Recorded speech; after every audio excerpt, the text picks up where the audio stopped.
প্রথমেই অনুষ্ঠান শুরু করব উদ্বোধনী সঙ্গীত দিয়ে। এই উদ্বোধনী সঙ্গীত পরিবেশনায় মেঘনা, অন্বেষা, বিপ্লব, সন্দীপ, স্নেহা, সুপ্রদীপ, নীলাঞ্জনা ও আমাদের সকলের প্রিয় পূজা।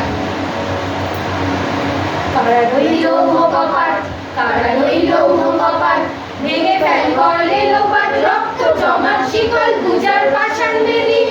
ওরে ও তরুণ ঈশান, বাজা তোর প্রলয় বিশান, ধ্বংস নিশান পুরো প্রাচীর প্রাচীর বেদি। কারা রইল কপাট, ভেঙে ফেল করলে লোপাট, রক্ত জমাট শিকল পূজার পাষাণ বেদি। গাজনের বাজনা বাজা, কে মালিক কে সে রাজা, গাজনের বাজনা বাজা, কে মালিক কে সে রাজা। কে দেয় সাজা মুক্ত স্বাধীন সত্য কে রে, কে দেয় সাজা মুক্ত স্বাধীন সত্য কে রে। হা হা হা পায় যে হাসি, ভগবান করবে ফাঁসি, সর্বনাশী শিখায় এই তন্ত্র কে রে। কারা রইল